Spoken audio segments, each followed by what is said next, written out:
সেজন্য মিসকিনদেরকে খানা খাওয়ানো বড় ফজিলতের কাজ। আমার কাছে সামর্থ্য নাই, আমি খাওয়াইতে পারি না, আরেকজনকে উৎসাহ দিব, নিরুৎসাহিত করব না। নিজে খানা খাওয়াইতে পারলে সবচেয়ে ভালো। আমি পারলাম না, আমার কাছে একজন আসছে সাহায্যের জন্য, ভাই 10টা টাকা দেন কিছু খাবো, আমার কাছে নাই। আমার বন্ধু পাশে আছে, আমি যদি তাকে বলি বন্ধু তুমি তাকে 10টা টাকা দাও, সে যদি দেয়, আমি 10 টাকা দান না করেও শুধুমাত্র সুপারিশ করার কারণে তার দানের সমপরিমাণ সওয়াবের মালিক আমি হয়ে যাব। প্রথম আমি নিজে খাওয়াবো যদি পারি, না পারলে আরেকজনকে কি দিব? উৎসাহ দিব, নিরুৎসাহিত করব না। এই নিরুৎসাহিত করা হলো আবু জেহেল মার্কা কাজ। সূরা মাউনের শুরুতে কাফেরদের 3টা বদঅভ্যাসের কথা আল্লাহ তাআলা বলছেন। কাফেরদের 3 বদঅভ্যাসের মধ্যে একটা কি? ওয়ালা ইয়াহুদ্দু আলা তুআমিল মিসকিন। তারা মিসকিনদেরকে খানা দেয় না, বরং আরো কি করে? নিরুৎসাহিত করে। কতজন আছে এরকম? অভাব নাই এমন মানুষের, নিজে তো দিলই না, আরেকজন যখন দিতে যায় বলে ওরে না দিয়ে আমারে দে, আমি একটা চা খাই এটা দিয়া। একজন মানুষ যদি আমার আপনার কাছে কিছু চাইতে আসে, ধরেন সেই লোকটা ধোঁকাবাজ হতে পারে, আমি তার ব্যাপারে সুনিশ্চিতভাবে জানি না যে লোকটা ধোঁকাবাজ আসছে, আমি আমার নিয়ত ঠিক রাইখা তাকে যদি কিছু দিয়ে দেই, আশা করা যায় আমার নিয়তের কারণে সে ধোঁকা দিতে পারে, কিন্তু আমার নিয়তের কারণে আমি সওয়াব বঞ্চিত হব না। এরপরে আমার কাছে নাই, আমি তাকে উত্তম কথার দ্বারা ফিরাইয়া দিব, নাই বলে বিরক্ত হব না। কারণ যারা অসহায় এদেরও একটা আত্মমর্যাদা আছে। মনে করেন 2 জন মানুষ এক জায়গায় আছে, একজনের কাছে এসে সাহায্য চাইলো, বলে যে কিছু দেন, এই বেচারা রাগ হয়ে গেল, ধর তোমাদের জ্বালায় রাস্তাঘাটে চলা যায় না, রাগ হইয়া 100 টাকার নোট একটা দিয়ে দিল। সচরাচর সাধারণত রাস্তাঘাটে ভিক্ষা কয় টাকা? 10 টাকা 20 টাকা নয় দেওয়া হয়, 100 টাকা দেওয়া এটা বড় একটা ব্যাপার না? 100 টাকা দিছে, কিন্তু ব্যবহার করছে কি? খারাপ। পাশে আরেকজনের কাছে গেছে, তার কাছে নাই, সে দিতে পারে নাই, সে সুন্দর ভাষায় বলছে ভাই এখন তো আমার কাছে নাই, তুমি পরে যদি আসো দেখা করো ইনশাল্লাহ আমি দিব, আইসো। হ্যাঁ, সুন্দর একটা হাসি দিল, কিন্তু দিতে পারলো না। বলেন তো ওই গরিব মানুষ খারাপ আচরণকারীর 100 টাকা পেয়ে নাকি ওই লোকটা দেয় নাই তার সুন্দর আচরণ পেয়ে খুশি হবে? সুন্দর আচরণে খুশি হবে। এজন্য উত্তম কথা, উত্তম আচরণ এটাও একটা ভালো কাজ। তাহলে মিসকিনদেরকে খানা না দেওয়া, অপরকে নিরুৎসাহিত করা, এটা কাফেরদের অভ্যাস। কাদের অভ্যাস? একটু জোরে বলেন না, কাদের অভ্যাস? কাফেরদের অভ্যাস। যারা মিসকিনদেরকে খানা দেয় না, অপরকে দিতে নিরুৎসাহিত করে, তারা দুনিয়াতে রিজিক সংকীর্ণতায় পড়বে, দুনিয়াতে থাকবে মাগার খাইতে পারবে না। আছে না এরকম অনেক মানুষ? আল্লাহ কত টাকা পয়সা দিছে, বয়স 35-40 বছর, আল্লাহ তাআলা গলায় ক্লোজ করে দিছে, কিছু খাইতে পারে না।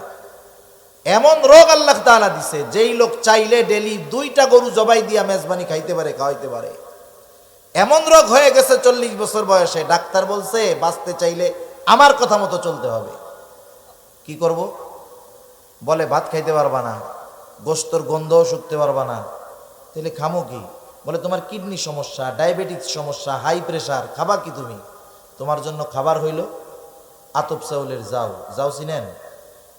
জাউ চিনেন? জাউ নরম করে রান্না করে যে পোলা পান্ডে খাওয়ায়। এখন তুমি খাইবা আতপ চাউলের জাউ, কিন্তু হাই প্রেশার আছে, লবণ ছাড়া খাইতে হবে। একটু বলেন তো, আতপ চাউলের জাউ যদি লবণ ছাড়া দেওয়া হয় কেউ খাবে? আল্লাহ চাইলে থাকবে সম্পদ, খাওয়াবে ওইটা।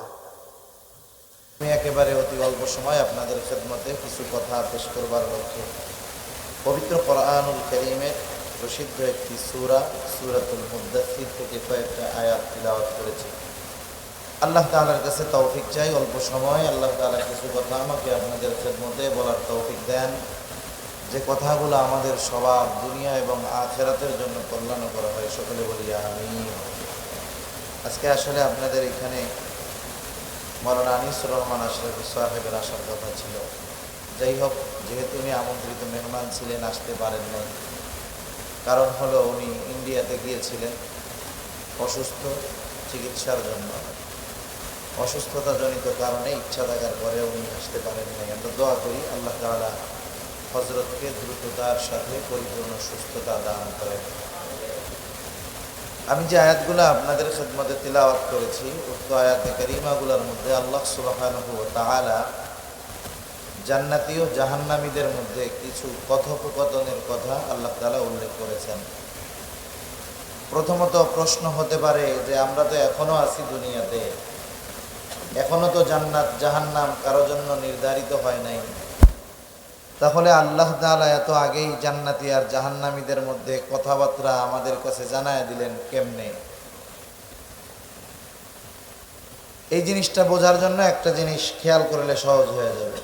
সময়, সময়ের স্রষ্টা কে? আল্লাহ তাআলা।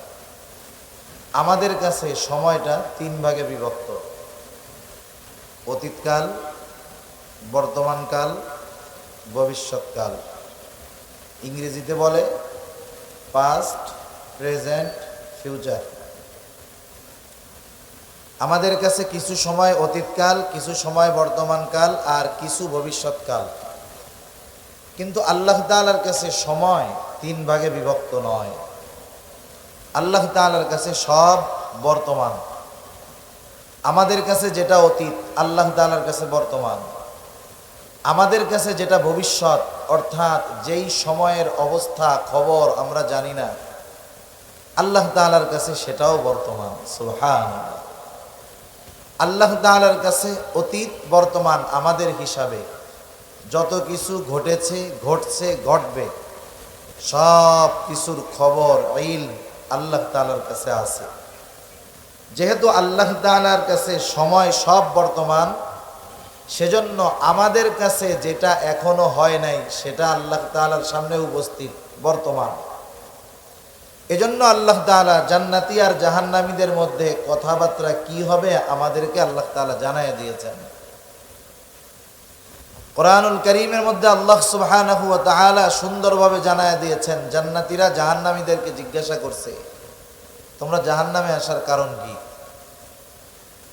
জান্নাতি কারা হবে আর জাহান্নামী কারা হবে? ডানপন্থী যারা, তথা ডান হাতে আমলনামা প্রাপ্ত হবে যারা, জান্নাতি হবে তারা। বাম হাতে আমলনামা পাবে যারা, জাহান্নামী হবে তারা। কিয়ামতের ময়দানে একটা মানুষের সবচাইতে বেশি চিন্তার যেই সময়গুলো, এর মধ্যে একটা সময় হলো যখন আমলনামা মানুষের কাছে পৌঁছায় দেওয়া হবে। আল্লাহ সুবহানাহু ওয়া তাআলা আমাদের প্রত্যেকের দুনিয়াতে যেই আমল আমরা করছি সেই আমলগুলা ফাইল আকারে, বোঝানোর জন্য বলতেছি, আর ফাইল আকারে আমাদের প্রত্যেকের কাছে পৌঁছায় দেবে। সুবহানাল্লাহ। 2 কাঁধের 2 ফিরিস্তা লিখতেছে, আর একজন ফিরিস্তা আমাদের কথাগুলা সংরক্ষণ করতেছে, সব ফাইল আকারে আছে। কিয়ামতের দিন আল্লাহ তাআলা আমলনামা ছেড়ে দিবেন। যার যেই ফাইল, যার যেই আমলনামা যথাযথভাবে তার হাতের মধ্যেই এসে পৌঁছাবে। কেউ ডান হাতে পাবে, কেউ বাম হাতে পাবে। যারা ডান হাতে পাবে এরা আনন্দিত হয়ে যাবে। আল্লাহ তাআলা কোরআনুল কারীমের মধ্যে বলেন, فَأَمَّا مَنْ أُوتِيَ كِتَابَهُ بِيَمِينِهِ فَيَقُولُ هَاؤُمُ اقْرَءُوا كِتَابِيَهْ। আল্লাহ রাব্বুল আলামিন বলেন, فَأَمَّا مَنْ أُوتِيَ كِتَابَهُ بِيَمِينِهِ, ডান হাতে যে কিতাব পেয়ে যাবে, আমলনামা পেয়ে যাবে, ফায়াকুলু হাউম ইকরাউ কিতাবিয়া, সে আনন্দে মানুষদেরকে বলবে, এই যে আমার আমলনামা পড়ো, আমার আমলনামাটা পড়ো। ছোটবেলায় আমরা যখন স্কুলে পরীক্ষা দিতাম, আমাদের সময় পরীক্ষার প্রশ্ন যেই উত্তরপত্রের মধ্যে লিখতাম, আমাদেরকে ওই উত্তরপত্রটা ফেরত দেওয়া হতো বাসায় নিয়ে দেখানোর জন্য। যার পরীক্ষা ভালো হতো 100-র মধ্যে 80, 90, 95, 95, 100 পাইত। ও বন্ধুদেরকে দেখাইতো আর বলতো, দেখো আমি কত সুন্দর উত্তর লিখেছি, 100-র মধ্যে 90 পেয়ে গেছি। আর যার পরীক্ষায় ফেল, ওর খাতাটাও কাউকে দেখাইতে চাইতো না, ও খাতাটা লুকায়া রাখতো, বাড়িতেও গোপন করতো। বাড়ি থেকে বারবার জিজ্ঞাসা করে, কই অঙ্ক খাতা দিছে নাকি? বলে না, এখনো দেয় নাই। কারণ কি করছে? ফেল করছে। আনন্দে আমরা যেমন ওই প্রশ্নের উত্তরপত্রটা দেখাই, আমলনামা ডান হাতে পাবার পর আনন্দে সে বলবে, এই আমার আমলনামা, তোমরা পড়ো। এখন সে আমলনামা ডান হাতে পাওয়ার কারণটা সে বর্ণনা করবে। 100-র মধ্যে 95 কেন সে পেয়েছে? কারণ পরীক্ষা ভালোভাবে দিয়েছে, লেখাপড়া ঠিক মতো করেছে। এইবার সে বলবে, ইন্নী যনানতু আন্নী মুলাকিন হিসাবিয়া, আমি এই ব্যাপারে দৃঢ় ধারণা রাখতাম যে আমাকে হিসাবের সম্মুখীন হওয়া লাগবে। দুনিয়াতে আমি এই বিষয়ের উপরে দৃঢ় বিশ্বাস রাখতাম, সেই জন্য দুনিয়ার আমল আমি সুন্দর করছি, এই জন্য ডান হাতে আমলনামা পেয়েছি, সে খুশি হয়ে গেছে। আবার যে বাম হাতে আমলনামা পাবে, বাম হাতে যে আমলনামা পাবে তার অবস্থা কি হবে? আল্লাহ তাআলা বলেন, ওয়া আম্মা মান উতিয়া কিতাবাহু বিশিমালি ফায়াকুলু ইয়া লাইতানি লাম উতা কিতাবিয়া ওয়া লাম আদরি মা হিসাবিয়া। যে বাম হাতে আমলনামা প্রাপ্ত হবে সে বলবে, হায় আমার দুর্ভোগ, লাম উতা কিতাবিয়া, আমি যে এই আমলনামা যদি না পাইতাম কতই না ভালো হতো। সে আফসোস করতে থাকবে, ওয়ালাম আদরি মা হিসাবিয়া, আমি আমার এই হিসাবের ব্যাপারে যদি না জানতাম কতই না ভালো হতো। সেই দিন সে আফসোস করবে, কিন্তু করার কিছু থাকবে না। ডান হাতে আমলনামা প্রাপ্ত মানুষগুলা হবে জান্নাতি। বাম হাতে যারা আমলনামা পাবে, দুনিয়ার মধ্যে সে যে কর্ম করেছে সেই কর্ম অনুযায়ী তাকে প্রতিফল দেওয়া হবে। এই কথাটাই এখানে মূলত বোঝানো উদ্দেশ্য। কুল্লু নাফসিন বিমা কাসাবাত রহিনা, প্রত্যেক প্রাণ তার কর্মের ব্যাপারে সে আবদ্ধ, বন্ধক রাখছে, মানে খারাপ কাজ করছে সে ওই খারাপ কাজের প্রতিদান পাবে। তবে ইল্লা আসহাবাল ইয়ামিন, ডানপন্থী তথা যারা ডান হাতে আমলনামা পাইছে তারা ছাড়া। আল্লাহ রাব্বুল আলামিন এরপরে যারা ডানপন্থী তথা জান্নাতি তাদের অবস্থা কি হবে? জান্নাতীরা যখন জান্নাতের মধ্যে চলে যাবে, জান্নাতে যাওয়ার আগ পর্যন্ত প্রত্যেকটা মানুষ সর্বোচ্চ চিন্তায় থাকবে। সেই দিন মানুষেরা প্রত্যেকে নিজের চিন্তায় বিভোর থাকবে। কুরআনুল কারীমের মধ্যে আল্লাহ তাআলা বলেন, ইয়াউমা ইয়াফিরুল মারউ মিন আখিহি ওয়া উম্মিহি ওয়া আবিহি ওয়া সাহিবাতিহি ওয়া বানিহি লিকুল্লি ইমরিইন মিনহুম ইয়াউমাইযিন শা'নুন ইউগনি। সেই দিন তো এমন একটি, দুনিয়ায় ভাইয়ের সাথে কত মহব্বত, সেই দিন ভাইয়ের থেকে পালাবে। চিন্তা করবে, যদি ভাইয়ের সাথে দেখা হয়, একটা নেকি যদি চায়া বসে, পালায় চলে যাবে। বাবার থেকে পালাবে, মার থেকে পালাবে, স্ত্রীর থেকে পালাবে, সন্তানের থেকে পালাবে। কেউ চাইবে না পরিচিত কারোর সাথে দেখা হয়ে যাক। দেখা যদি হয়েও যায় সে পরিচয়কে অস্বীকার করবে। সবাই তো করবে। যেই মা 10 মাস গর্ভে ধারণ করছে, 2 বছর দুধ পান করিয়েছে নিঃস্বার্থে, দুনিয়ার মানুষের মধ্যে নবী কথা পড়ে, অন্যান্য মানুষের মধ্যে যে সবচাইতে নিঃস্বার্থভাবে ভালোবাসে সে হলো মা। ওই কঠিন মুসিবত কিয়ামতের দিন মা তার সন্তানের পরিচয়কেও অস্বীকার করবে। এমন কঠিন একদিন সেই দিন। সেজন্য প্রত্যেকটা মানুষ পেরেশানি। কিন্তু যখন মানুষ জান্নাতে চলে যাবে, এখন তো আর চিন্তা টিন্তা নাই, টেনশন আছে, ওখানে তো সালাম, শান্তি আর শান্তি। জান্নাতীরা জান্নাতে গিয়ে এবার তাদেরকে খুঁজতে থাকবে, দুনিয়াতে যাদের সাথে তার সম্পর্ক ছিল খুঁজতে থাকবে কোথায় তারা। সবাইকে তো পাবে না, একসাথে স্কুলে পড়ছে, একসাথে খেলাধুলা করছে, সে জান্নাতি, দেখা যাবে তার আর এক বন্ধু সে হয়ে গেছে জাহান্নামী। কোথায় তারা? আল্লাহ রাব্বুল আলামিন জান্নাতি আর জাহান্নামীদের মধ্যে কথোপকথনের ব্যবস্থা করে দিবেন। জান্নাতি আর জাহান্নামীদের মধ্যে কথোপকথনের ব্যবস্থা আল্লাহ তাআলা করবেন। প্রথমত, যখন জান্নাতীরা জাহান্নামীদের ওই অবস্থান দেখতে পাবে, কষ্ট দেখতে পাবে, তখন তারা যেই নিয়ামত পেয়েছে, জান্নাত পেয়েছে, এই জান্নাত পাওয়ার কৃতজ্ঞতা আল্লাহ তাআলার কৃতজ্ঞতা আরো বাড়ায়া দিবে। যখন কেউ শুধু শান্তির মধ্যে থাকে, কষ্টের ব্যাপারে তার কোনো জ্ঞান থাকে না, সে এই শান্তির মর্ম বুঝতে পারে না। জাহান্নামীদের ওই দুর্দশা দেখে জান্নাতীরা বুঝতে পারবে আল্লাহ তাআলা কত মেহেরবানি আমাদের উপর করছেন। জান্নাতীরা পরস্পর কথাবার্তা বলবে, ফি জান্নাতি ইয়াতাসাআলুনা আনিল মুজরিমিন। তাফসীরে ইবনে কাসীরের মধ্যে আসছে জান্নাতীরা পরস্পর বলাবলি করবে, জান্নাতীরা জাহান্নামীদেরকে জিজ্ঞাসা করবে। আল্লাহ তাআলা কত সুন্দরভাবে এই কথোপকথনের কথা আমাদেরকে জানায়া দিয়েছেন। ফি জান্নাতি ইয়াতাসাআলুনা আনিল মুজরিমিন মা সালাকাকুম ফি সাকার।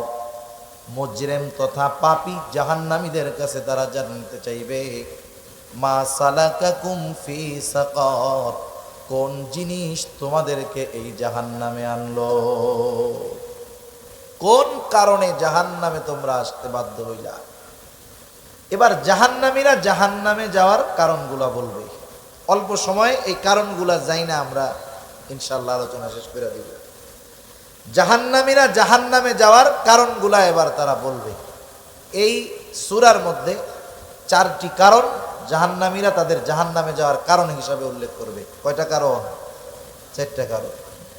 এই 4 কারণ, জাহান্নামে যাওয়ার 4 কারণ যদি আমাদের কারো মধ্যে থাকে, বিপদের বিষয় না? সেজন্য ওই 4 কারণ যদি আমাদের কারো মধ্যে থাকে, ওই মন্দ কারণগুলো বের করতে হবে, নাইলে বলা যায় না এই কারণে আল্লাহ না করুন জাহান্নামে যাওয়া লাগতে পারে। জাহান্নামীরা বলবে, ক্বালু লাম নাকু মিনাল মুসাল্লিন। 1 নাম্বার কারণ, আমরা মুসল্লি ছিলাম না। আমরা তো মনে করি সপ্তাহে একদিন নামাজ পড়লেই সে মুসল্লি, বিষয়টা এমন নয়। আমার আগে হযরত আরশের ছায়ায় যেই 7 শ্রেণীর মানুষ স্থান পাবে, এর মধ্যে একজন হলো সেই ব্যক্তি, রাজুলুন কলবুহু মুআল্লাকুম বিল মাসাজিদ। ওই ব্যক্তি যার অন্তর সর্বদা মসজিদের সাথে থাকে, সে হলো অরিজিনাল মুসল্লি। আর যেই ব্যক্তির অন্তর সর্বদা মসজিদের সাথে থাকে, সে কখনো নামাজ ত্যাগ করে না, সে কখনো নামাজ পরিত্যাগ করে না, বরং তার দুনিয়ার মধ্যে সবচাইতে গুরুত্ব যেই ব্যাপারে থাকে সেটার নাম হলো নামাজ। জাগতিক যত ব্যস্ততা তার থাকুক না কেন, নামাজের সময় হলে তার অন্য কোনো কিছুর আর পেরেশানি থাকে না, সব নামাজের দিকে সে ঝুঁকিয়ে দেয়, নামাজের ব্যাপারে সে চিন্তিত বেশি থাকে।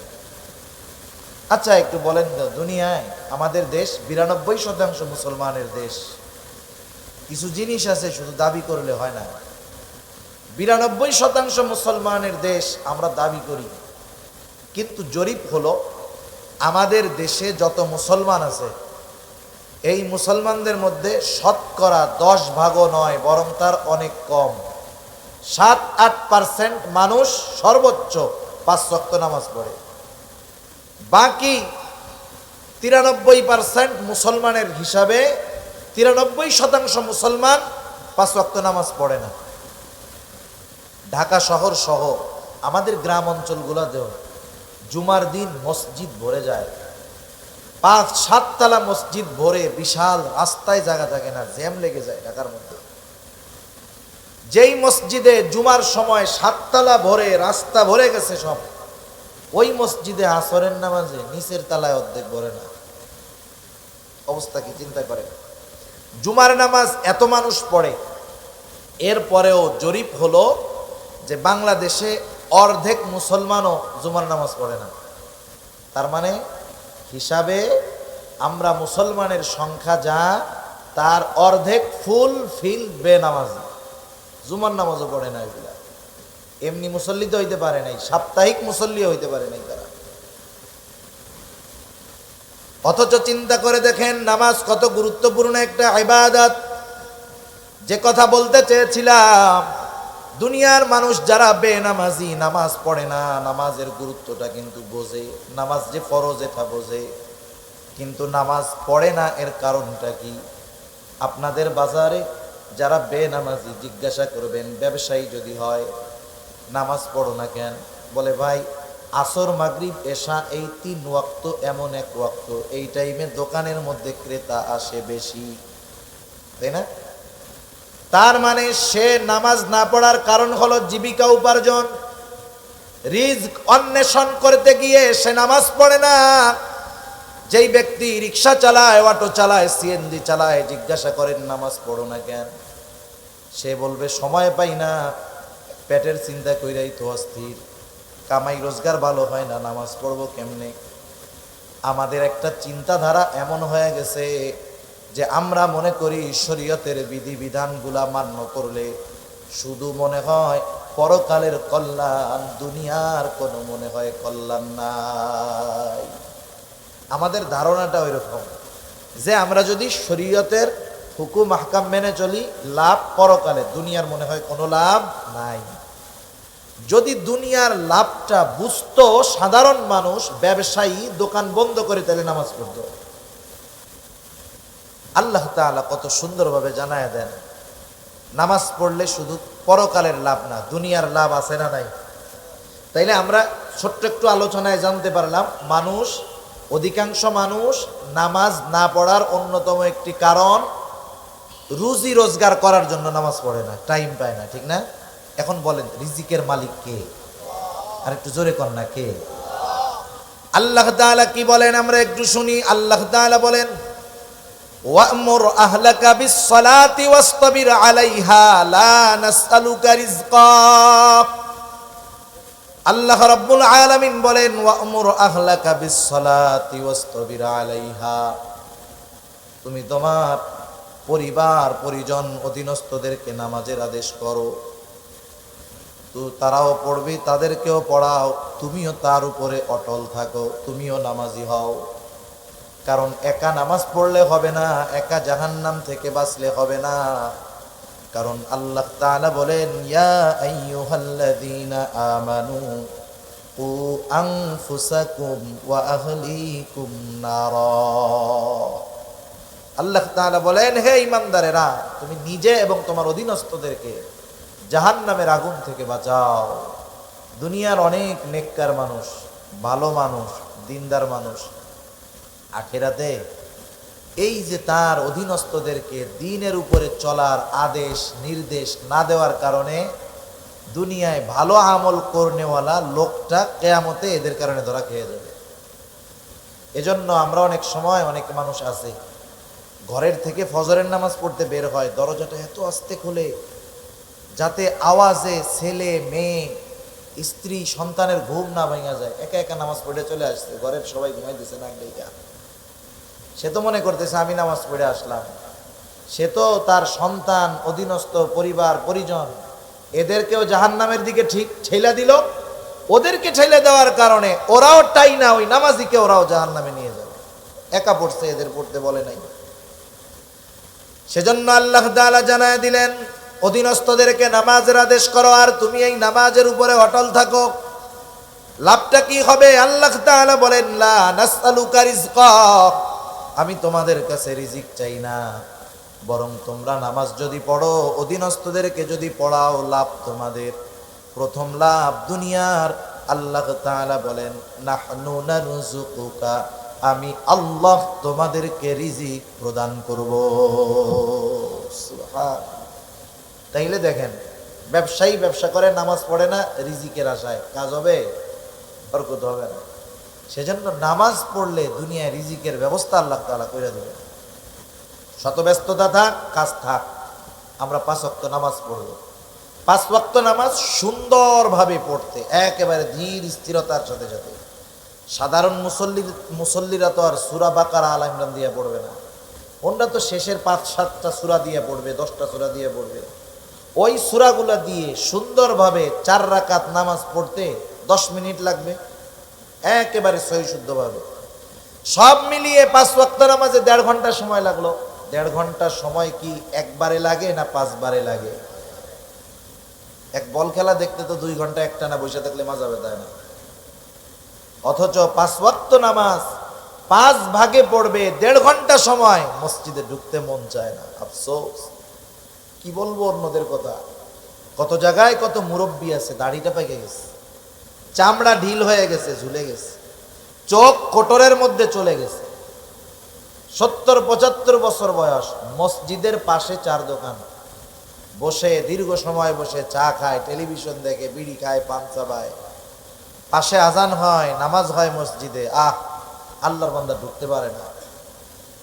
নসিব বড় খারাপ। সেজন্য জাহান্নামীরা বলবে আমরা মুসল্লি ছিলাম না, আমরা মুসল্লি হব। মুসল্লি শুধু নিজে হলে হবে না, অধীনস্থদেরকেও মুসল্লি বানাতে হবে।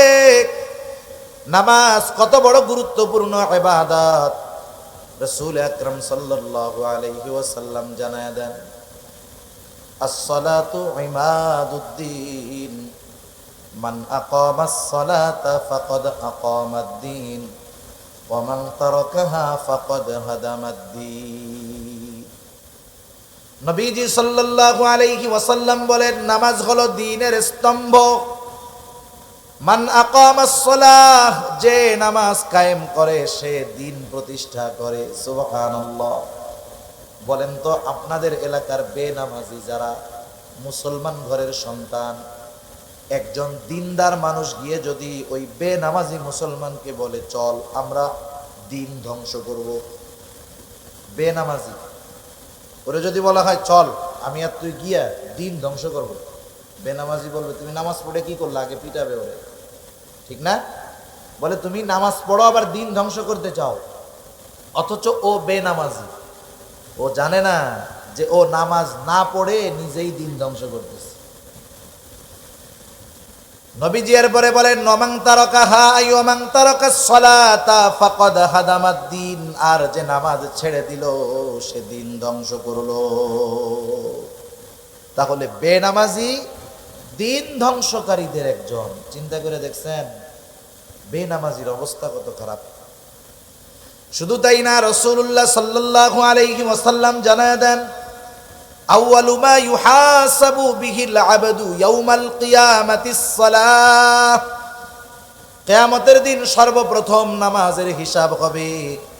যার নামাজের হিসাবটা সহজ হয়ে যাবে, আল্লাহ রাব্বুল আলামিন তার বাকি হিসাবগুলা সহজ করে দিবে। সেজন্য মুমিন হিসাবে জান্নাতে যেতে হলে, জাহান্নাম থেকে বাঁচতে হলে, করো জোরে আপনাদের কাছে অনুরোধ করে বলতেছি, যারা নামাজ পড়েন তো আলহামদুলিল্লাহ, যারা পড়েন না মাঝে মধ্যে 2 এক তো পড়েন, 2 এক তো পড়েন না, জাহান্নামের কথা চিন্তা করে হলেও 5 ওয়াক্ত নামাজটা পড়েন, শত ব্যস্ততার মধ্যে হলেও পড়েন। হয়তো প্রথম প্রথম কষ্ট লাগবে, এরপরে এক সময় অভ্যাস হবে, এরপরে এক সময় নামাজ না পড়লে আর ভালো লাগবে না, ঠিক কিনা বলেন? এখন পড়তে কষ্ট হইতেছে, আর এক সময় না পড়লে ভাল লাগবে না। তাহলে জাহান্নামীরা জাহান্নামে যাওয়ার প্রথম কারণ বলল লাম নাকু মিনাল মুসাল্লিন, আমরা মুসল্লি ছিলাম না। নামাজ তো এমন এক ইবাদত, নামাজের মাধ্যমে আল্লাহ তাআলার সাথে বান্দা সবচাইতে নৈকট্য অর্জন করে। শুধু তাই না, দুনিয়ার প্রয়োজন নামাজের মাধ্যমে আল্লাহ তাআলার কাছ থেকেই প্রয়োজন মেটানো যায়। সালাতুল হাজতের মাধ্যমে এরপরে আল্লাহ তাআলা জবাব দেয়। সুবহানাল্লাহ। বান্দা সেজদার মাধ্যমে আল্লাহ তাআলার সবচাইতে নৈকট্য অর্জন করে। ওয়াসজুদু ওয়াকতারিব, সেজদা করো আর নৈকট্য অর্জন করো। সুবহানাল্লাহ। রাসূল আকরাম সাল্লাল্লাহু আলাইহি ওয়াসাল্লাম অন্তরের প্রশান্তি আনয়নের জন্য সালাত নামাজ পড়তেন। নবীজির নামাজের ইতিহাস বললে তো লম্বা সময় লাগবে। আমরা তো ফরজটাই ঠিক মতো পড়ি না। পড়বো তো ইনশাআল্লাহ, আল্লাহ তৌফিক দান করুক। যারা পড়ি তো আলহামদুলিল্লাহ, যারা পড়ি না তারা পড়বো। 2 নাম্বার কারণ হিসাবে জাহান্নামীরা বলবে ওয়ালাম নাকুনু তুইমুল মিসকিন, আমরা মিসকিনদেরকে খানা প্রদান করতাম না, মিসকিনদেরকে খানা দিতাম না। স্বাভাবিকভাবে সাধারণভাবে যে কাউকে খানা খাওয়ানো এটা কিন্তু ফজিলতের কাজ।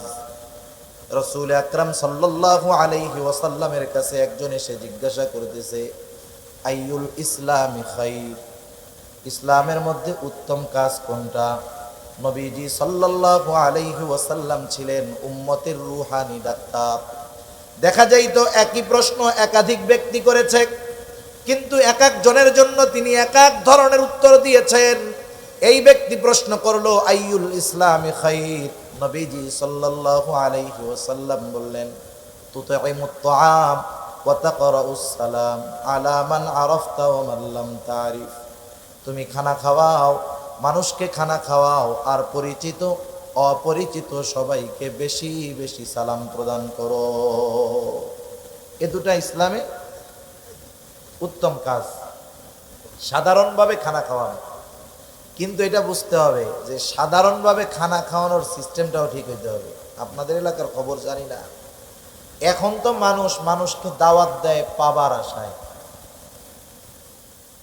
আগের মুরব্বীদের কাছে শুনছি, মুরব্বীদেরকে শেষ সময় দেখছি ওনাদের দূর সম্পর্কের আত্মীয়, দূর সম্পর্কের আত্মীয়, রক্তীয় সম্পর্কের না, 5-6 প্যাঁচ দিয়া এরপরে খালাতো ভাই। আপন ভাই তো নাই, 5-7 প্যাঁচের পরে এরপরে কি খালাতো ভাই। ওই খালাতো ভাইয়ের মেয়ের বিবাহ, দাওয়াত দেয় নাই কেন? এই জন্য রাগ হয়েছে, কথা কয় না, অভিমান করছে যে তোমার মেয়ে বিবাহ দিলে আমাকে দাওয়াত দিলাম, রাগ হয়েছে। আর এই জামানায় যাকে দাওয়াত দেওয়া হয়, দাওয়াত দিলে খুশি তো বহুত দূর, টেনশনে পড়ে যায় যে কমিউনিটি সেন্টারে সব আটকাইয়া খাওয়াইয়া দাওয়াইয়া পাশে সামনে টেবিল নিয়ে বসে থাকবে, টাকা না দিয়া উপায় আছে। এই জামানায় মানুষ দাওয়াত দেও বাইসা বাইসা, যাদেরকে দাওয়াত দিলে বড় বড় নোট দিবে এদেরকে দাওয়াত দেয়। এই দাওয়াত খাওয়ানোতে কোনো লাভ নেই, কারণ এই দাওয়াত তো প্রতিদানের আশায় খাওয়াইতেছে, ঠিক কিনা বলেন? আরো কত খাওয়ানো আছে, সব খাওয়ানোর কথা সব জায়গায় কইতে হয় না। তা যাই হোক, এই একটাই বলি, প্রতিদানের আশায় যদি খাওয়ায় কোনো লাভ নাই। আর যদি আল্লাহর জন্য খাওয়ানো হয়, একজন ধনী মানুষ হতে পারে, তারে খাওয়াইলাম আল্লাহর জন্য, ওই খাওয়ানোর মধ্যেও ফজিলত আছে, ঠিক কিনা? এটা সাহাবাদের একটা গুণ, তারা মানুষরে খানা খাওয়াইতেন প্রতিদানের আশায় নয়। এমনটাও আশা করতেন না। অনেক সময় আমরা বলি যে তার উপকার করলাম, প্রতিদান না দেয় না দিক, একটু ধন্যবাদও দিল না, আফসোস করি না আমরা এরকম? সাহাবারা কেমন ছিল, তাদের গুণ ছিল কেমন? তারা মানুষকে খানা খাওয়াইতো কেন? আল্লাহ তাআলা বলেন ইন্নামা নুতঈমুকুম লিওয়াজহিল্লাহ লা নুরিদু মিনকুম জাযাআও ওয়ালা শুকুরা। তারা বলে ইন্নামা নুতঈমুকুম লিওয়াজহিল্লাহ, আমরা তোমাদেরকে খানা খাওয়াইছি আল্লাহর জন্য, যেহেতু আল্লাহর জন্য খানা খাওয়াইছি, লা নুরিদু মিনকুম জাযাআ, আমরা তোমাদের কাছে কোনো প্রতিদান চাই না। প্রতিদান তো বহুদূর, ওয়ালা শুকুরা, কৃতজ্ঞতা প্রকাশ করো তথা ধন্যবাদ দাও, এটাও চাই না। আর আমরা কি করি? দাওয়াত দিয়া কমিউনিটি সেন্টারের মধ্যে ঢুকাইয়া বাইর হওয়ার দরজা একটা, লজ্জায় হইলেও টাকা দেওয়াই লাগবে।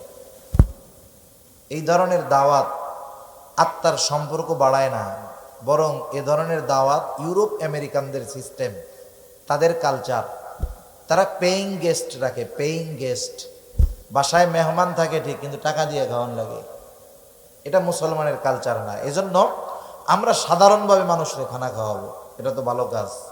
এখন এই খাবারটা যদি মিসকিন অসহায়রে খাওয়ানো হয়, তেলও মাথায় তেল দিলে ওতে কোনো দাম পাওয়া যায় না। যে প্রতিদিন ভালো খায় তারে ভালো খাওয়াইয়া সুনাম হয় না, দোয়া পাওয়া যায় না, বরং খাওয়ানোর পরে সে আগে 5 দিন যা খাইছে এটার সাথে এটার কম্পেয়ার করে। কি বলে, যারে গতকাল যে গোশটা খাইলাম মেজবানির গোশ, ওটা যে মজা লাগছে, আজকে এটা জাল বেশি হয়ে গেছে। ও তো প্রতিদিন খায়, এই জন্য খাওয়ার পরে শুক্রিয়ার টাইম তো নাই ওর। ও কম্পেয়ার করে, তুলনা করে, আগের দিনেরটা কেমন হয়েছে, ওই বাড়িরটা কেমন হয়েছে, ওই হোটেলেরটা কেমন হয়েছে।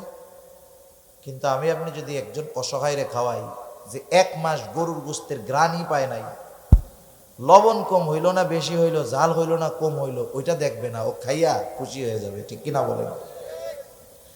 সেজন্য মিসকিনদেরকে খানা খাওয়ানো বড় ফজিলতের কাজ। আমার কাছে সামর্থ্য নাই, আমি খাওয়াইতে পারি না, আর একজনকে উৎসাহ দিব, নিরুৎসাহিত করব না। নিজে খানা খাওয়াইতে পারলে সবচেয়ে ভালো। আমি পারলাম না, আমার কাছে একজন আসছে সাহায্যের জন্য, ভাই 10টা টাকা দেন কিছু খাবো, আমার কাছে নাই। আমার বন্ধু পাশে আছে, আমি যদি তাকে বলি বন্ধু তুমি তাকে 10টা টাকা দাও, সে যদি দেয়, আমি 10 টাকা দান না করেও শুধুমাত্র সুপারিশ করার কারণে তার দানের সমপরিমাণ সওয়াবের মালিক আমি হয়ে যাব। প্রথম আমি নিজে খাওয়াবো যদি পারি, না পারলে আরেকজনকে কি দিব? উৎসাহ দিব, নিরুৎসাহিত করব না। এই নিরুৎসাহিত করা হলো আবু জেহেল মার্কা কাজ। সূরা মাউনের শুরুতে কাফেরদের 3টা বদঅভ্যাসের কথা আল্লাহ তাআলা বলছেন। কাফেরদের 3 বদঅভ্যাসের মধ্যে একটা কি? ওয়ালা ইয়াহুদ্দু আলা তুআমিল মিসকিন। তারা মিসকিনদেরকে খানা দেয় না, বরং আরো কি করে? নিরুৎসাহিত করে। কতজন আছে এরকম? অভাব নাই এমন মানুষের, নিজে তো দিলই না, আর একজন যখন দিতে যায় বলে ওরে না দিয়ে আমারে দে, আমি একটা চা খাই এটা দিয়ে। একজন মানুষ যদি আমার আপনার কাছে কিছু চাইতে আসে, ধরেন সেই লোকটা ধোঁকাবাজ হতে পারে, আমি তার ব্যাপারে সুনিশ্চিতভাবে জানি না যে লোকটা ধোঁকাবাজ আসছে, আমি আমার নিয়ত ঠিক রাইখা তাকে যদি কিছু দিয়ে দেই, আশা করা যায় আমার নিয়তের কারণে সে ধোঁকা দিতে পারে, কিন্তু আমার নিয়তের কারণে আমি সওয়াব বঞ্চিত হব না। এরপরে আমার কাছে নাই, আমি তাকে উত্তম কথার দ্বারা ফিরাইয়া দিব, নাই বলে বিরক্ত হব না। কারণ যারা অসহায় এদেরও একটা আত্মমর্যাদা আছে। মনে করেন 2 জন মানুষ এক জায়গায় আছে, একজনের কাছে এসে সাহায্য চাইলো, বলে যে কিছু দেন, এই বেচারা রাগ হয়ে গেল, ধর তোমাদের জ্বালায় রাস্তাঘাটে চলা যায় না, রাগ হইয়া 100 টাকার নোট একটা দিয়ে দিল।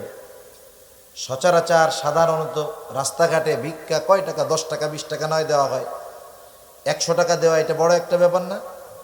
100 টাকা দিছে, কিন্তু ব্যবহার করছে কি? খারাপ।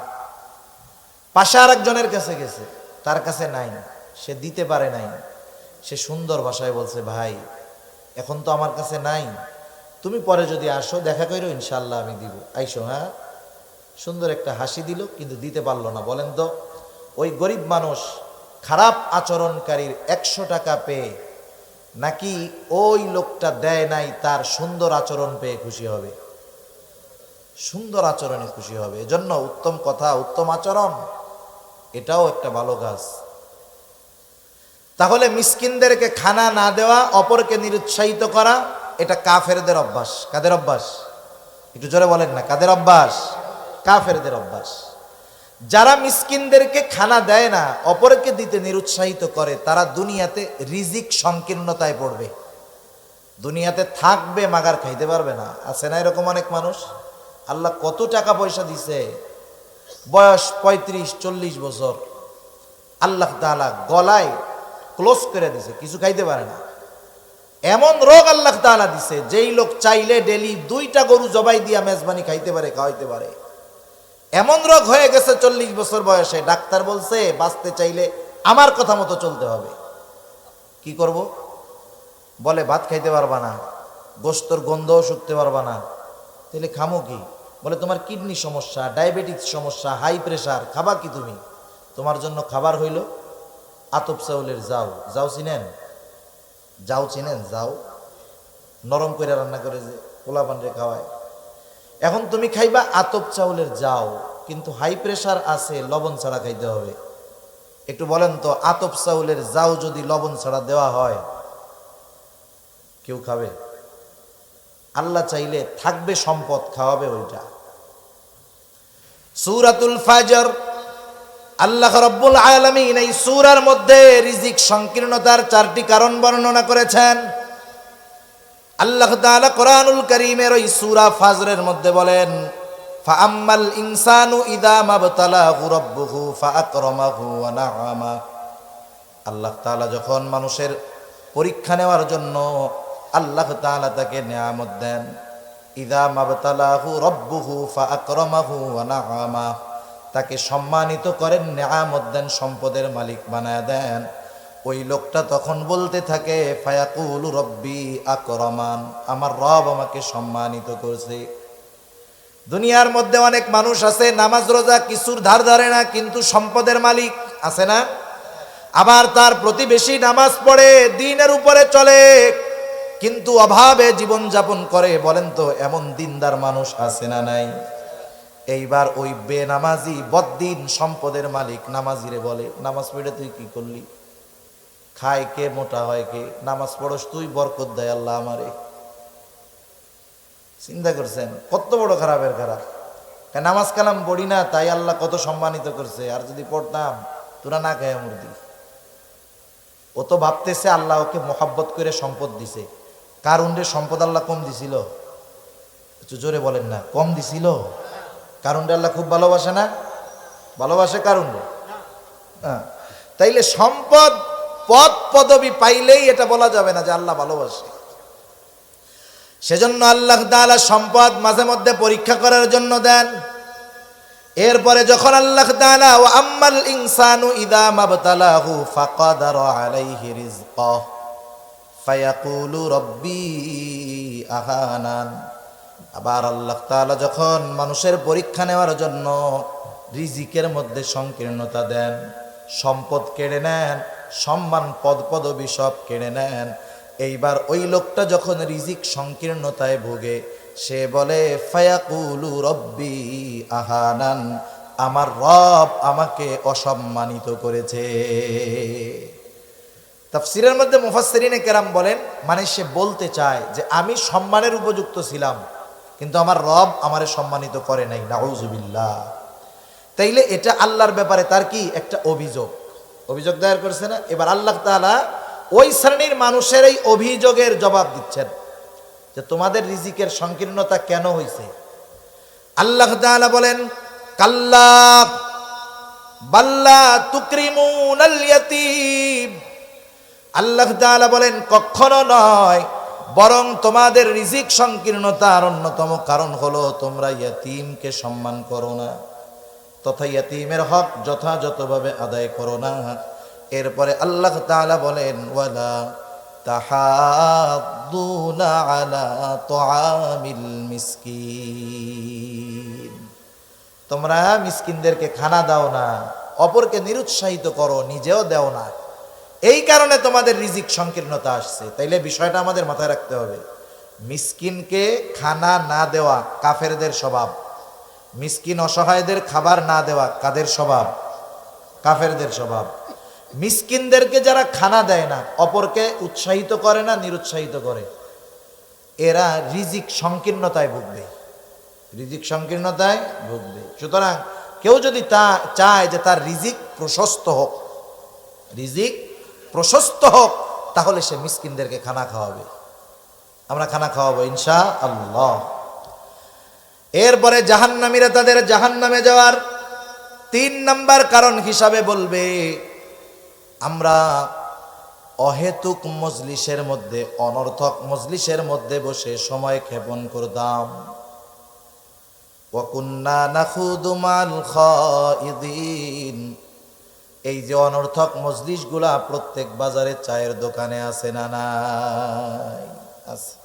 চার দোকানের মজলিস, ওই জায়গায় উকিল, ব্যারিস্টার, ইঞ্জিনিয়ার, ডাক্তার সব পাওয়া যায়, রাজনীতিবিদ, কূটনীতিবিদ, সমাজনীতিবিদ সবাই ওই জায়গায় থাকে। চার দোকানে একসাথে সবগুলো পাওয়া যায়। দুনিয়ার যত গীবতের মজলিস, মিথ্যা কথার মজলিস, এই চার দোকানগুলো। আবার চায়ের দোকানে যদি টেলিভিশন না থাকে, ও দোকানের ব্যবসা শেষ। চিন্তা করে দেখেন, এই যে মজলিসগুলোর মধ্যে আমরা বসি, এই মজলিসগুলা জীবনের দুনিয়ার উপকার আছে, এই মজলিসে আখেরাতের উপকার আছে। বরং অনর্থক মজলিসে সময় ব্যয় করে আমার আমল নামা গোনা দ্বারা আমরা আরো ভারী করতেছি। হাকিমুল উম্মাত আশরাফ আলী থানভী রহমাতুল্লাহ আলাইহি এজন্য বলতেন যে তোমরা অনর্থক মজলিসে তো বসবাই না, বরং অনুপস্থিত কোনো ব্যক্তির প্রশংসাও তোমরা তোমাদের মজলিসের মধ্যে করবা না। কারণ আপনার মসজিদের ইমাম সাহেব সব মুসল্লির কাছে ভালো না। উনি যদি যুগশ্রেষ্ঠ আল্লাহর ওলিও হয়, মসজিদের ইমাম সাহেব যদি যুগশ্রেষ্ঠ আল্লাহর ওলি হয়, ওই এলাকার সবার কাছে উনি ভালো হবে না। মুসল্লি 5 জন ইমাম সাহেবের অনুপস্থিতিতে ইমাম সাহেবের ব্যাপারে বলতেছে। একজন বলে আলহামদুলিল্লাহ আমাদের ইমাম সাহেব খুব মুত্তাকি মানুষ, আরেকজন বলে আলহামদুলিল্লাহ তিলাওয়াতটাও ভালো, বয়ানটাও ভালো করে। এখন আরেকজন আছে তার ইমামকে ভালো লাগে না, আমার যারে ভাল লাগে না তার প্রশংসা শুনলে আমার মধ্যে তো অবস্থা খারাপ হয়ে গেছে, ও আর সহ্য করতে পারতেছে না। বলে এত কথা বইল না, এত ভালো না, কত কিছুই আছে তোমরা জানো না, আমি জানি, এই জানি। এখন বলেন, শুরু হয়েছিল প্রশংসা দিয়ে, আস্তে আস্তে যাচ্ছে গীবতের দিকে, আস্তে আস্তে এটা অপবাদের দিক যাবে। সেজন্য অনর্থক মজলিসগুলা ত্যাগ করার দরকার, দিনই মজলিসে সময় দেওয়ার দরকার। আপনার হাতে অফুরন্ত সময় আছে, কোরআন শরীফ পড়েন। কোরআন শরীফ পড়তে পারি না, আশেপাশে মাদ্রাসা আছে, হেফজখানায় যাইয়া পাশে বৈশা বৈশা তিলাওয়াত শুনেন। আলেম ওলামার এলাকা ভরপুর চট্টগ্রাম, ওলামা ইকরামের সাথে বৈশা কিছু সময় দেন, ইমাম সাহেবের কাছে বৈশা একটু সময় দেন, মসজিদে একটু বেশি সময় বৈশা থাকেন, কিছু পড়ার দরকার নাই, এমনিই বৈশা থাকেন। সেজন্য সময় এটা দামি এক নেয়ামত। এই সময়গুলা যদি অহেতুক অনর্থক মজলিসে আমরা ব্যয় করি, এগুলা আমাদের পাপের কারণ হবে, জাহান্নামে যাওয়ার কারণ হয়ে দাঁড়াবে। তাহলে জাহান্নামীরা জাহান্নামে যাওয়ার 4টি কারণ বর্ণনা করেছে। 1 নাম্বার কারণ লাম নাকু মিনাল মুসাল্লিন, তারা বলবে আমরা মুসল্লি ছিলাম না আর আমরা মুসল্লি হব। ওয়ালাম নাকু নুতাইমুল মিসকিন, আমরা মিসকিনদেরকে খানা দিতাম না, আমরা মিসকিনদেরকে খানা দিব। ওয়া কুন্না নাখুদু মাল খাইদিন, আমরা অনর্থক মজলিসের মধ্যে সময় ব্যয় করতাম, আমরা অনর্থক মজলিস থেকে বেঁচে থাকব। 4 নম্বর কারণ হিসাবে তারা বলছে ওয়া কুন্না নুকাযযিবু বিয়াউমিদ্দিন। কারো মধ্যে যদি আগের 3টা দোষ থাকে, ঈমান যদি ঠিক থাকে, এই 3 দোষ থাকে, নামাজ পড়ে নাই, মিসকিনদের খানা দেয় নাই, অনর্থক মজলিসে বসছে, কিন্তু একটু হইলেও ঈমান নিয়ে মরতে পারছে, সে তো অপরাধের শাস্তি ভোগ করার পর একটা সময় ঈমানের কারণে জান্নাতে যাবে। কিন্তু 4র্থ ত্রুটি যদি কারো মধ্যে থেকে যায়, সে আর কাজ হবে না, অনন্তকাল জাহান্নামে থাকতে হবে। কারণ কিয়ামতের প্রতি বিশ্বাস রাখা ঈমানের 6 স্তম্ভর একটি। ঈমানের ভিত্তি 6টি, এর একটি হলো পরকালের উপরে বিশ্বাস রাখা। আমরা ছোটবেলা মক্তবের মধ্যে পড়ছি, আমাদেরকে 7টা পড়ানো হইতো আর কি। আমানতু বিল্লাহি ওয়া মালাইকাতিহি ওয়া কুতুবিহি ওয়া রুসুলিহি ওয়াল ইয়াউমিল আখিরি ওয়াল কদরি খাইরিহি ওয়া শাররিহি মিনাল্লাহি তাআলা, শেষে একটু বাড়ায়া পড়াইতো ওয়াল বাসি বাদাল মাউত, মৃত্যুর পরে পুনরায় পুনরুজ্জীবিত হওয়ার পর, ওয়াল ইয়াউমিল আখিরি আর ওয়াল বাসি বাদাল মাউত। মূলত 2টা হলো 2 এর মধ্যে 1, 1 এর মধ্যে 2, এই 2টা একই জিনিস। মৃত্যুর পর থেকে নিয়ে বাকি সময়টা হলো পরকাল, এগুলার উপরে বিশ্বাস রাখা। সেই জন্য ঈমানের 6 স্তম্ভর একটি হলো ওয়াল ইয়াউমিল আখিরি, কিয়ামতের উপরে বিশ্বাস রাখা। একটা মানুষ যদি পরকালকে অস্বীকার করে, পরকালকে অবিশ্বাস করে, নিঃসন্দেহে সে বেঈমান। আচ্ছা, জাহান্নামে যাওয়ার কারণ, কিয়ামতকে অস্বীকার করতাম, পরকালকে মিথ্যা মনে করতাম, মিথ্যা প্রতিপন্ন করতাম, এই কথাটা কেন বলা হইল? এই কারণটা কেন সামনে আনা হইল? উলামায়ে কেরাম বলেন, কিয়ামতের প্রতি বিশ্বাস হলো এমন এক বিশ্বাস, পরকালের প্রতি যার যত বেশি বিশ্বাস, দুনিয়ার আমল তার তত সুন্দর। সুবহানাল্লাহ। লিংক কোন জায়গায় দেখছেন? ওই যে শুরুতে বলছিলাম ডাইন হাতে যে আমল নামা পাইছি, খুশির ঠেলায় বলতেছে আমারটা পইড়া দেখো। কেন আমি পাইছি জানো? আমল নামা ডাইন হাতে পাওয়ার কারণ কি জানো? আমি দুনিয়ার মধ্যে এই দৃঢ় বিশ্বাস রাখতাম যে আমাকে হিসাবের কাঠগড়ায় দাঁড়াতে হবে, এই কারণে আমি ডাইন হাতে আমল নামা পাইছি। আমল নামা কি দুনিয়ায় দিবে না পরকালে দিবে? হিসাব দুনিয়ায় হবে না পরকালে হবে? সেজন্য আখেরাতের জবাবদিহিতার ভয় মানুষকে বাস্তব মানুষে পরিণত করে। আল্লাহর সামনে জবাবদিহিতার ভয় মানুষের আমলকে সুন্দর করে। দুনিয়ার সিস্টেমটা দেখেন না, দুনিয়াতে যদি যেই এলাকায় যেই দেশে জবাবদিহিতা নাই, অপরাধের যথোপযুক্ত শাস্তি নাই, সম্ভবত অ্যারিস্টটল উনি বলেছেন যেই সমাজে যেই রাষ্ট্রে যেই দেশে অপরাধীর যথাযথ শাস্তি হয় না, ওই সমাজে আইন করে অপরাধ নির্মূল করা যায় না। অপরাধ নির্মূলের জন্য অপরাধীর যথোপযুক্ত শাস্তি হতে হবে। কিন্তু বর্তমান দুনিয়ার দিকে তাকান, শুধু বাংলাদেশ না, তামাম দুনিয়ার দিকে তাকান, 7 খুন করে সে রাজার হালে থাকে, কিন্তু মাসি একটা মাইরা সে এখন ফাঁসির অপেক্ষায় বসে রয়েছে জেলখানায়। দুনিয়ার অবস্থাটা এরকম। তাইলে বলেন এ জায়গায় কি ইনসাফ আছে? ন্যায় বিচার আছে? জবাবদিহিতা আছে?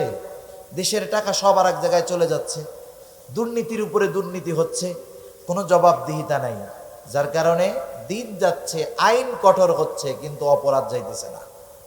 এটা দুনিয়ারও নিজাম। সেজন্য আখিরাতের জবাবদিহিতার চিন্তা, ভয়, ভীতি যখন আমাদের মধ্যে যথাযথভাবে ঢুকে যাবে, যে আমার জীবনের প্রত্যেকটা মুহূর্তের হিসাব আল্লাহর সামনে দিতে হবে, প্রত্যেকটা মুহূর্ত, সেকেন্ড না, মুহূর্তের হিসাব আমাকে আল্লাহর সামনে দিতে হবে, এই চিন্তা সর্বক্ষণ যার মধ্যে থাকবে, তার চরিত্র মানুষের সামনে যেমন হবে, মানুষের অন্তরালে একাকী তার চরিত্র সমান হয়ে যাবে। কারণ ওর চিন্তা থাকবে মানুষের সামনে অপরাধ করলেও আল্লাহর সামনে আমাকে হিসাব দিতে হবে। একেবারে একাকী ঘরের মধ্যে অন্ধকারেও যদি আমি অপরাধ করি, এর হিসাব জবাবদিহিতা আমাকে আল্লাহর কাছে দিতে হবে। সেজন্য আখেরাতের চিন্তা মানুষের আমলকে সুন্দর বানায়। আখেরাতের প্রতি বিশ্বাস যার যত বেশি, দুনিয়ায় তার আমলটা তত সুন্দর হয়, তার আমলটা তত ভালো হয়, দুনিয়ার জীবনটা তার তত গোছালো হয়। এখন ওরা বলতেছে এভাবে তো চলতেছে জীবন, দুনিয়ার জিন্দেগি তো এভাবে চলতেছে, হায়াত তো এক সময় শেষ হবে, তাই না? মালাকুল মউতের আগমনের মাধ্যমে হায়াত শেষ হবে। এবার তারা বলতেছে হাত্তা আতানাল ইয়াকিন, এভাবে চলতেছে, একটা সময় দৃঢ় সত্য আমাদের কাছে চলে আসলো। ইয়াকিন এর অর্থ, এর উদ্দেশ্য হলো মাউত। আল্লাহ তাআলা কোরআনুল কারীমের আরেক জায়গায় বলেন ওয়া'বুদ রাব্বাকা হাত্তা ইয়াতিয়াকাল ইয়াকিন, আপনি আপনার রবের ইবাদত করেন কোন পর্যন্ত? হাত্তা ইয়াতিয়াকাল ইয়াকিন, দৃঢ় সত্যর আগমন পর্যন্ত, তথা মৃত্যুর আগ পর্যন্ত। এভাবে জীবন চলতেছে, একটা সময় মউত চলে আসছে, আমি আর ফিরে যেতে পারি নাই, ভালো কাজ করতে পারি নাই, তাওবা করতে পারি নাই, নেক আমল করতে পারি নাই। মৃত্যুর পরে যারা দুনিয়াতে ভালো কাজ করে না, গুনার কাজ করে, মৃত্যুর পরে আফসোস হবে, আকাঙ্ক্ষা হবে আবার দুনিয়ায় ফিরে আসতে যদি পারতাম, ভালো কাজ করতাম, আশা হবে, আকাঙ্ক্ষা হবে, কিন্তু দুনিয়ায় কি ফিরে আসা যাবে? ফিরে আসা আর যাবে না। সেজন্য আমরা দুনিয়াতে থাকতে থাকতেই ভালো কাজগুলা করতে হবে। জাহান্নামীদের জাহান্নামে যাওয়ার যেই 4টি কারণ আমরা জানলাম, এগুলা যদি আমাদের মধ্যে থাকে, কারণগুলা বের করতে হবে। আল্লাহ সুবহানাহু ওয়া তাআলা আমাদের সবাইকে কথাগুলা অনুযায়ী যথাযথভাবে আমল করবার তৌফিক দান করুন। সকলে বলি আমিন, আরো জোরে বলি আমিন। ওয়া আখিরু দাওয়ানা আনিল হামদুলিল্লাহি রাব্বিল আলামিন। আসসালামু আলাইকুম ওয়া রাহমাতুল্লাহি ওয়া বারাকাতুহু। এই যে যুবকেরা প্রথমবার আয়োজন করছে।